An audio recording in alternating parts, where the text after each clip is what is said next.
Hello my dear future class. तो कैसे हैं आप सब।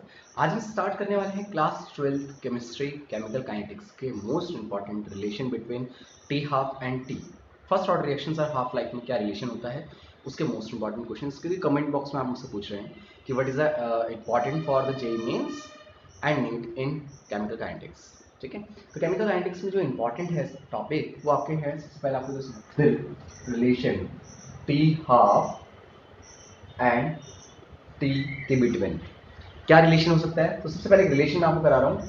If T half is 2 time, prove that the reaction in 75% done.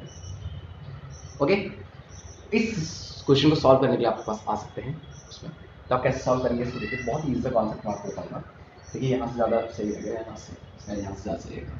तो चलिए अब हम इसको स्टार्ट करते हैं। सबसे पहले हम टी हाफ का फॉर्मूला आपको बता दूं। तो टी हाफ होता है 0.693 अपॉन के इंटू 2, जो समथिंग अप्रॉक्स आएगा। अगर मैं इसको यहाँ कर दूंगा तो 1.386, ठीक है, अपॉन के इज इक्वल्स। अब मैं टी हाफ की बात कर रहा हूँ 75%। जब टी हाफ 75% है तो आप इसको इस तरह यहाँ से समझ लीजिए, क्योंकि यहाँ पे इतने में नहीं आएगा डिटेल में। अब देखिए 75% रिएक्शंस डन हुई है, इसका मतलब कितने परसेंट अभी रिएक्शंस रह गई है, 25%। तो हम इसके लिए स्टार्ट करेंगे। k is equals to 2.303, t 75% decomposition हो चुका है, ठीक है, और log a not upon 75 a not upon 100, 1 minus. तो 100 से माइनस करोगे तो यहाँ पे डायरेक्टली आपको क्या जा सकता है 25, तो 25 बनता है 25 4 जा। जब 75% रिएक्शंस हो चुकी है तो इनिशियली कितने के जैसे हो गए, 25 के जैसे हो गए। इस समय कैंसिल कर दी, तो यहाँ से हमने t 75 को ऊपर भेज दिया, तो आ जाएगा 2.303 अपॉन के। यहाँ से आ जाएगा आपका लॉग, ये 2 पर जाएगा, ये 4 बनेगा यहाँ पे। t 75% is equals to 2.303। Log 4 की जो वैल्यू होती है अगर आपको याद है 0.6020 होती है, तो के t 75% इज इक्वल्स टू, अगर मैं इनकी इंटू करूंगा तो ये अप्रॉक्स पर आएगा 1.386 ऑन के। सो यहाँ पे आप जो टी हाफ की वैल्यू देख रहे हैं, यहाँ पे जो टी 75 की वैल्यू देख रहे हैं, वो दोनों के दोनों आपको इक्वली दिख रही है। तो ये वैल्यू मैं यहाँ पे ड्रॉ कर देता हूँ 386 डिवाइड बाय के। देखिए कितना इजियर मेथड था, है ना। हमने क्या प्रूव करा, जो हाफ लाइफ है वो फर्स्ट ऑर्डर रिएक्शन के 75% जब डन हो जाती है उसके कितने की इक्वल होगी। उसको प्रूव करने का सिंपल सा मेथड था, टी हाफ का फॉर्मूला होता है इंटू 2 लिखा हमने, इसकी इंटू से करें तो आपका इस तरह की वैल्यू आई। अब टी 75 निकालने की मैंने आपको बता देंगे। 75% की टाइमिंग जो हमें दे रखी है, टी 75% रिएक्शन डन हो गई है, दैट मीन 25% इनिशियल जैसी है। तो फाइनल कंसंट्रेशन में हमने लिख दिया 25 ए नॉट और 25 ए नॉट 100 से कैंसिल किया 4 हमारे पड़ गया, लॉग 4 की वैल्यू 0.6020 की, ठीक है। इसको सॉल्व करेंगे तो हमारे पास यहाँ पे वैल्यू, इसका स्क्रीनशॉट लीजिए, फिर मैं आपको एक और इंपॉर्टेंट क्वेश्चन बताता हूँ।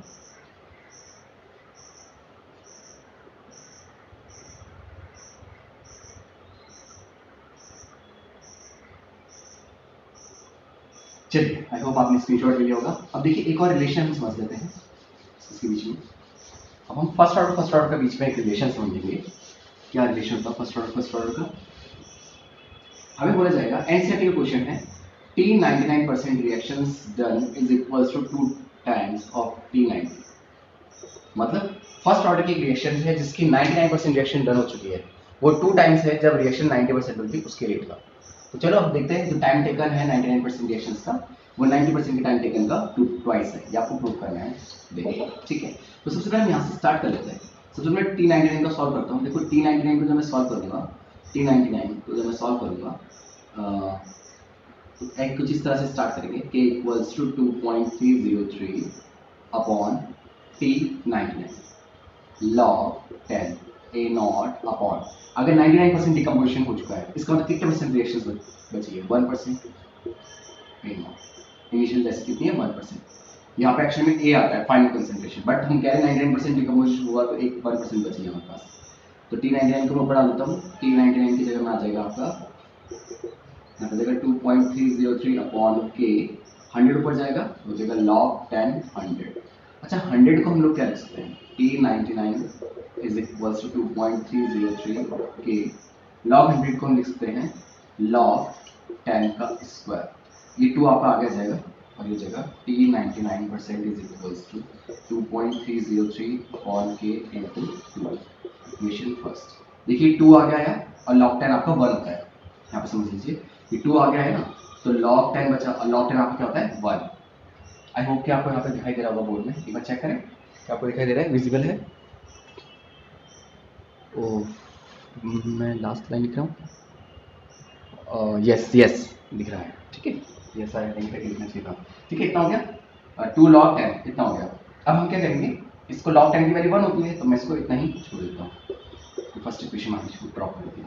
Now we are prove the right hand side T90, तो T90 मीन्स हुआ K equals to 2.303 T90% log 10 A not, 90% reactions हो चुकी है, दैट मीन 10% अभी इनिशियल है, A नॉट से नॉट कैंसिल, 10 से 10 कैंसिल, K इक्वल्स टू 2.303, आप T90 को पढ़ा लो, यहाँ पर जगह K log 10 और log 10 विल बी 1, log 10 क्या होता है आपका 1, 2.303 K।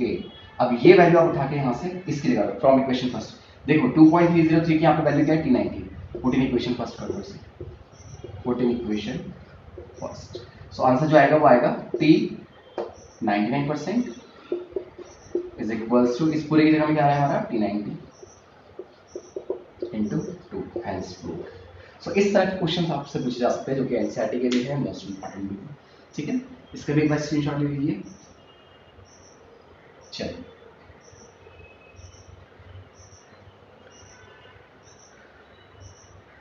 इस तरीके के और जो क्वेश्चंस होंगे वो मैं आपको इस वीडियो के एंड में डाल दूंगा, आप उन्हें सॉल्व कीजिएगा। किसी भी क्वेश्चन में अगर आपको कोई कंफ्यूजन होता है तो आप मुझसे पूछ सकते हैं, ठीक है। तब तक थैंक यू सो मच, अपना प्यार इस वीडियो में दिखाते रहिए, चैनल को देते रहिए, थैंक यू सो मच।